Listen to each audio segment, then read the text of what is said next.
The National Stores of Calcutta has a branch in Madras. The head office dispatched the goods to the branch at selling price being 25% above cost, with instruction that credit sales shall be 40% of the total sales at the branch. The branch keeps its own sales ledger and transmits all cash received to the head office every day. All expenses are paid from head office. From the following details, prepare branch account for the year ended 31st December. Stock 1st January in bracket invoice price 15,000 रुपये. Expenses paid from head office, salary and wages 4,000, rent and taxes 3,000, sundry expenses 500 रुपये. Cash received from debtors 30,000 रुपये. Stock on 31st डिसेंबर invoice price 20,000 रुपये. Goods from head office invoice price 85,000. Debtors 1st जानेवारी 6,000 रुपये. Debtors 31st डिसेंबर 8,000 रुपये.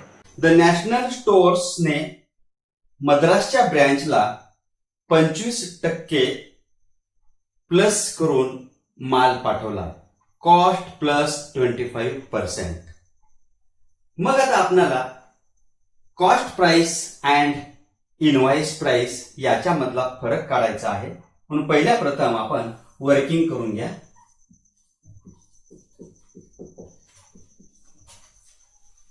Calculation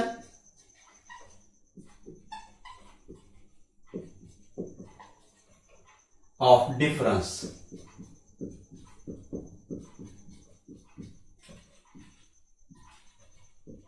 difference म्हणा किंवा लोडिंग देखील म्हणू शकता.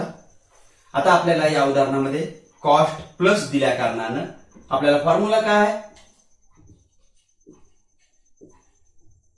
डिफरन्स बरोबर सेलिंग प्राइस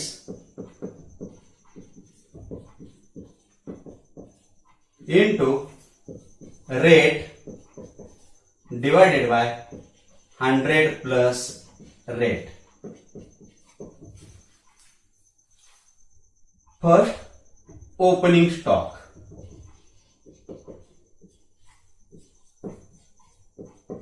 ओपनिंग स्टॉक किती आहे? 15,000 रुपये. 15,000 गुणिले 25 भागिले 100 अधिक 25. 15,000 गुणिले 25 भागिले 125. 15,000 गुणिले 25 एक 25, 25 125, 5 न 5 त्रिक 15,000 म्हणून 3,000 हे ओपनिंग स्टॉक मधला डिफरन्स आलेला आहे. त्याच्यानंतर आहे goods send to branch account. goods sent to branch account. goods sent to branch account किती? तर 85,000 रुपये आपल्याला या ठिकाणी आहेत. माल 85,000चा पाठवलाय. 85,000 गुणिले 25 भागिले 100 अधिक 25. 85,000 गुणिले 25 भागिले 125. 85,000 गुणिले 25 एक 25, 25 125. 85,000 भागिले 5 17,000. 17 85. नंबर 3 गुड्स रिटर्न आहेत का आपल्याला या ठिकाणी? Goods return to head office नाही. मग आता क्लोजिंग स्टॉक.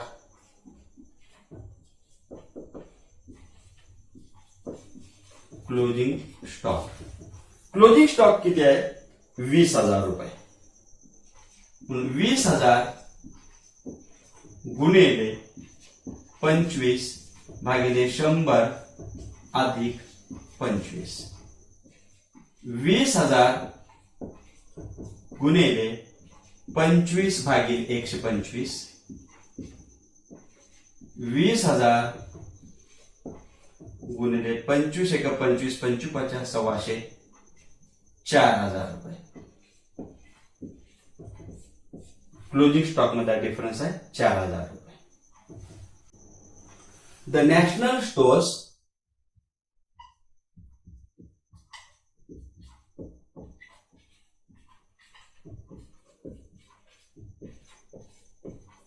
हे हेड ऑफिस आहे, branch Madras branch account.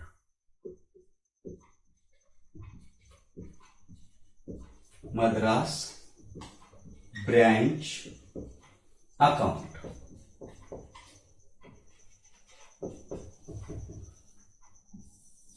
Account open करा पहिल्यांदा.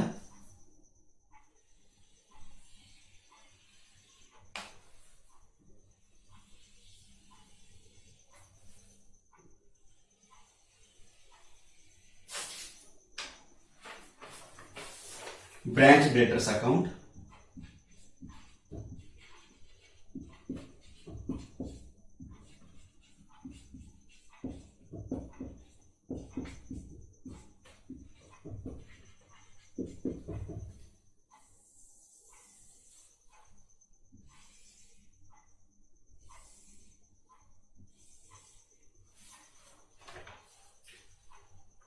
the opening stock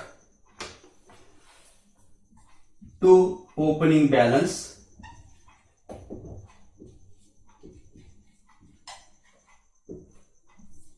stock 15,000 रुपये.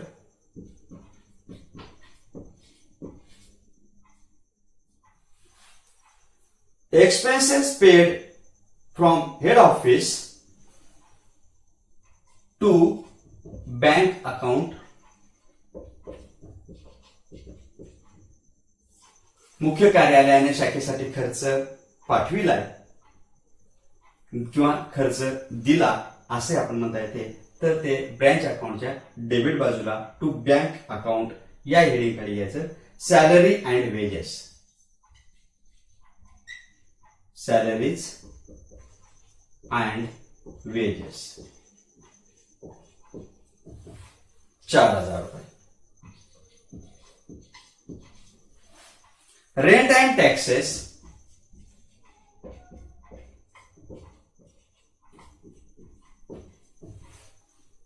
3,000 रुपये. सन्ड्री एक्सपेन्सेस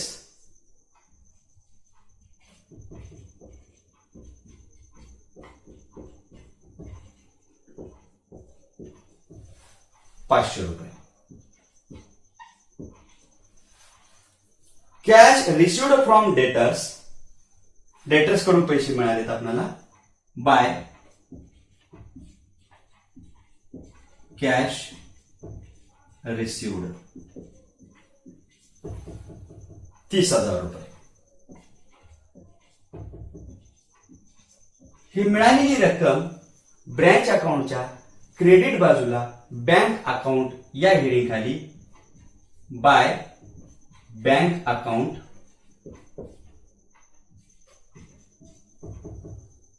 कॅश रिसिव्ड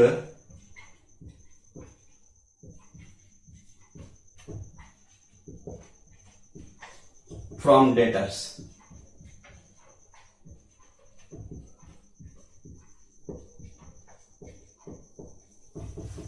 30,000 रुपये मिळाले. तर मध्येच लिहा, कारण नगदी माल विकलेला देखील आपल्याला घेऊन आपल्याला बँकेत पैसे भरायचे.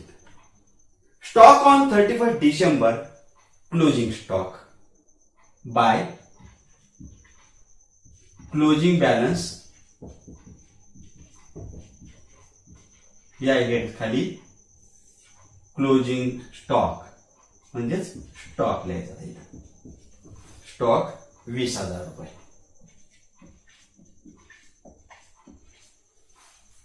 गुड्स फ्रॉम हेड ऑफिस, मुख्य कार्यालयाकडून माल मिळाला to goods sent to branch account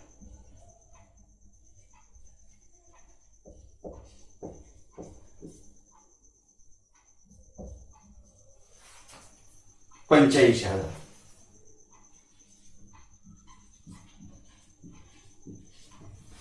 किती रुपये? $85,000. डेटर्स 1 जानेवारी ओपनिंग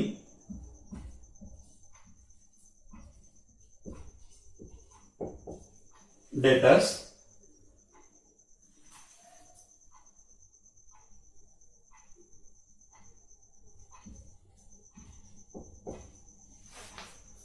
$6,000.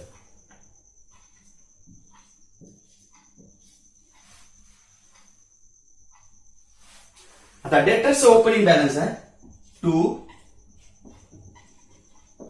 Opening balance $6,000.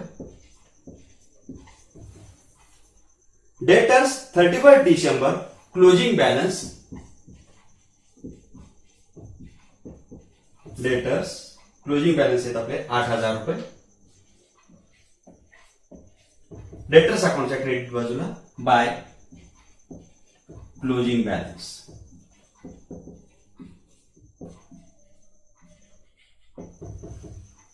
$8,000. आता डेटर्स अकाउंट पहिल्या प्रथम आपण बंद करावयाचा आहे. डेटर्स अकाउंट बंद करा. $38,000 येऊ लागले तर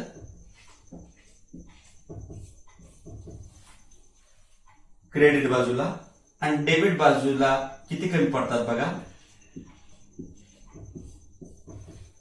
$32,000 कमी पडायलेत.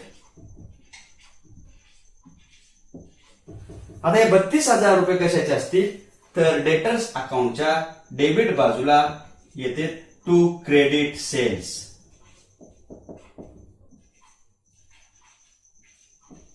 हे आहे आपलं बॅलन्सिंग फिगर.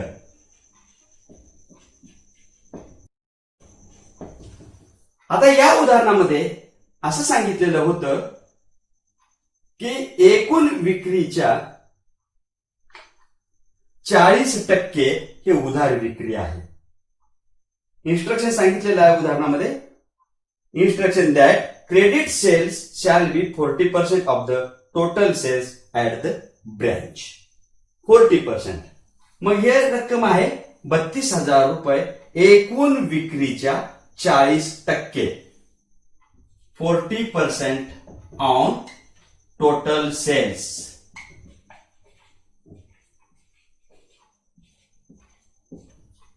आता टोटल सेल्स किती असेल तर ते कॅल्क्युलेशन करून पहा.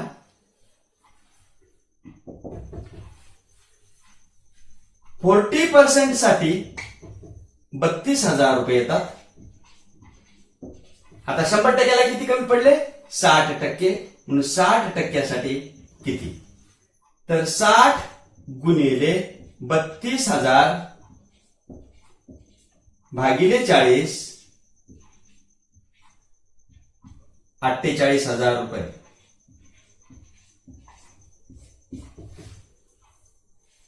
हा तुमचा वर्किंगचा पार्ट आहे. $48,000 माल नगदी विकला आणि 32,000 माल उधारीने विकला असं आपल्याला म्हणता येते. कारण टोटल विक्री means cash sales plus credit sales. आता 48,000 माल नगदी विकला म्हणून बँकेमध्ये पैसे भरायचे असतात तर त्या ठिकाणी द्यायचं कॅश सेल्स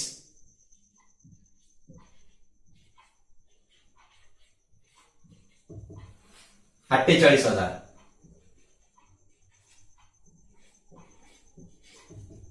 टोटल बँकेत पैसे भरायचे 78,000. त्याच्यानंतर आता जो लोडिंग टाकलेलं होतं किंवा डिफरन्स होता तो डिफरन्स टाकून घेऊ. By difference in opening stock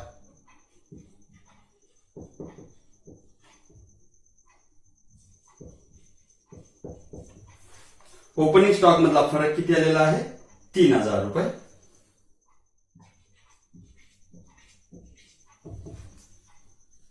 bye difference in goods sent to branch account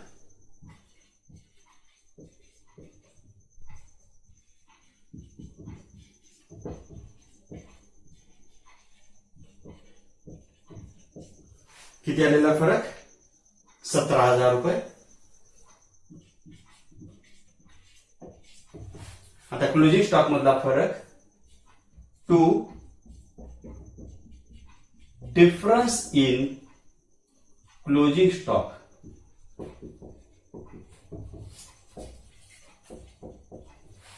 $20,000 फरक होता आपला 4,000 रुपये.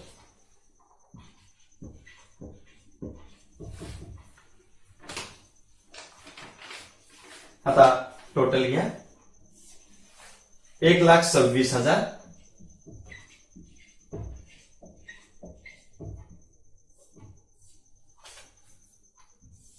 1,26,000 येण्यासाठी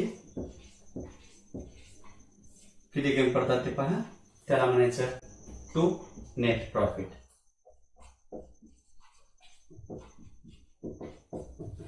₹8,500 कमी पडतात पहा.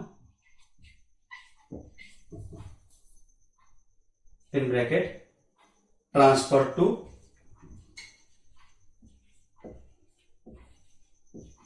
profit and loss account.